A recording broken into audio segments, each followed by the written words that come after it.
Hey guys, it's that time of year where everyone is looking for anything and everything to make their skin crawl, force them to turn the lights on. So today I'll be bringing you my picks from the creepier side of the internet, and hopefully you'll find something new that you can read, or listen to, or be unnerved by. So let's get right into it. Number 10. We'll start with a slightly older tale, something to ease you into your evening. The disappearance of Ashley, Kansas. The story of Ashley is set in 1952 and how the town ceased to exist. The following are numerous accounts of the strange activities reported to police leading up to the disappearance. Blackened skies and inability to enter the town despite taking the one-way into Ashley. The town couldn't even be observed from the sky. Reports of children conversing with dead parents in attempts to join them. Shortly after, all the children vanishing. What happened afterwards? You'll have to find out for yourselves. Number 9. Many of us hate the rain. Ever wonder why? If this is you, then this tale may add legitimacy to your fear. They Come follows the story of a man who just moved back into the city, where his odd neighbours would tell him for weeks to nail his windows shut. And with it being the end of summer, there was no way that was happening. It wasn't long after he realised our fears isn't of the rain itself, but what hides within it.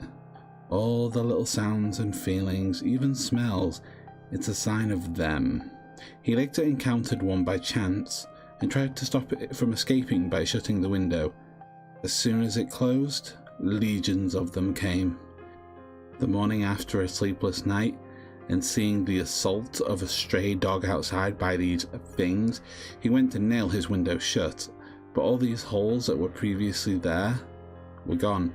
His paranoia was beginning to get to him, but this wasn't his final or even most terrifying encounter.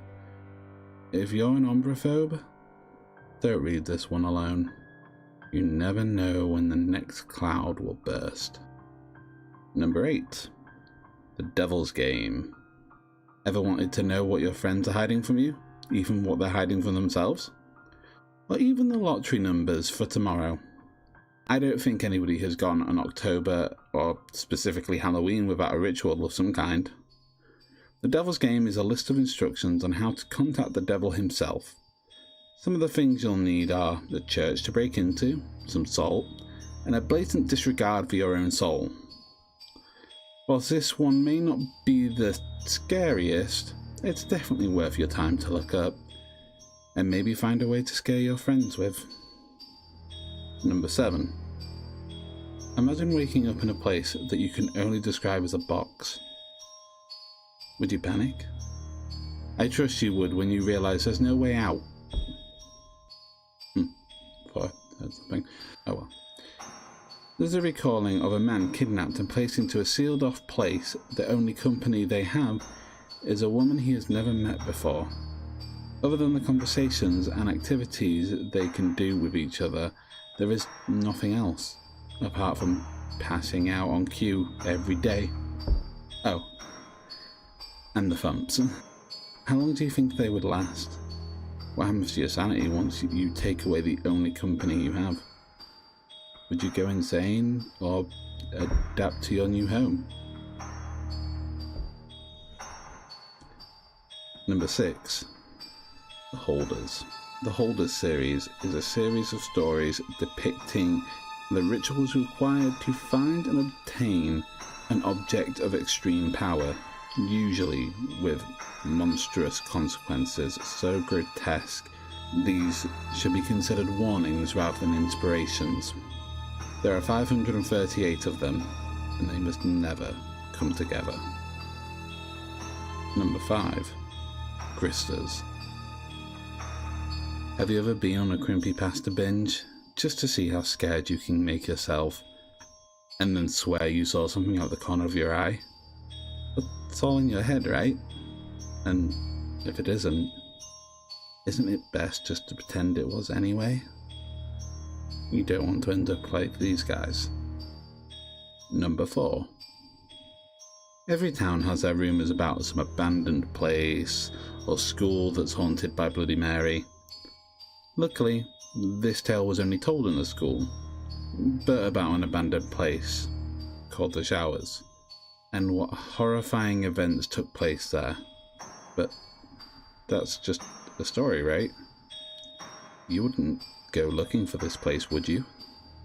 I wouldn't. Number 3. The Harbinger Experiment. Now everybody knows about the Russian sleep experiment, right? Well, that's nothing compared to what Dr. Zinnemann has in store for his subjects. A harmless study on the effects of isolation on the human mind. That isn't so bad, is it? That's what you would tell the vessels you plan to trap supernatural beings in, isn't it? Number 2. Candle Cove. Like most, I bet you've spent your evenings after school in front of the TV, watching whatever random show was on at the time.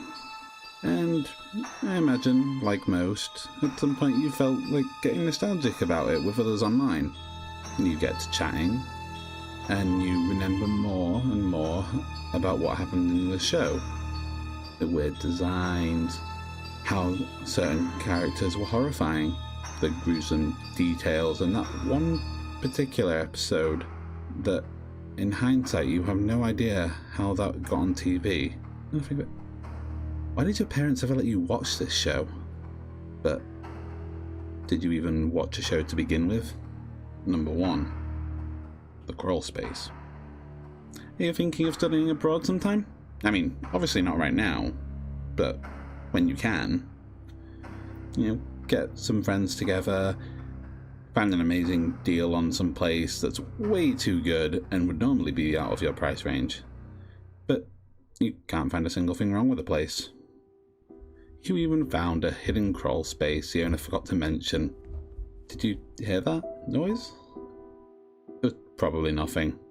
Look at the size of this place. Nothing could possibly go wrong. For those of you who stuck around, there's some bonus entries after this outro. Thank you for your dedication to all things spooky. Thank you all for watching. If anyone's interested in hearing me do full readings of these, please leave a comment in the thing below the doodly-doo. Have an awesome Halloween. And no giving out weed candy. That shit's expensive. Must be out of your damn mind. Bonus entry 1. Search and Rescue Stories. The Search and Rescue Stories are an account of a search and rescue officer on the No Sleep Reddit, detailing all the strange things that had happened whilst he was on patrol. Search of dogs leading him straight to an empty cliff, random stairs that lead nowhere, and you're cautioned against going near. People disappearing in circumstances where it wasn't possible to disappear. Seemingly invisible men telling young girls facts about their parents that they couldn't possibly know. Several others in this line of work have put in the man hours to relay these to you in audio format. If you want something to keep you out for the next few hours, I truly recommend this one. Bonus entry 2. This one is a collective, and that is the unknown truths behind your favourite childhood shows, like how the main cast of Recess are all but dead, their demises coming in various ways that suit their character, none of which pleasant, like Mikey dying from type 2 diabetes, the Diggers from a cave-in, other stories like how Ash is in a coma. That's why his adventures are so wonderful. I mean, did you ever notice that in the beginning you saw normal animals as well as Pokemon? And then as time went on, things in the world were explained more and more by, oh, Pokemon can do it. Just his way of rationalizing the world. I mean, he's been in a coma since he was 10 after all. Bonus entry number 3. Pen Pal. Now I'm sure some of you out there have definitely heard of this one. Pen Pal is a collection of short stories starting with him waking up in the middle of the woods at night, not knowing how he got there. Returning home, his mother accuses him of running away and leaving a note, but that's not how he spells his name, so he couldn't have run away and left the note. Later on in life, he would release a balloon with a letter on it as part of a school project, and someone would write him back, only sending weird photos. As they kept coming, eventually his mother realised that one didn't have an address, which meant it was posted by hand. Now, I'm not going to spoil the rest, but I will happily do a reading of this mammoth of a creepypasta, should the response be good enough. Thank you all for listening to the bonuses. Until next time.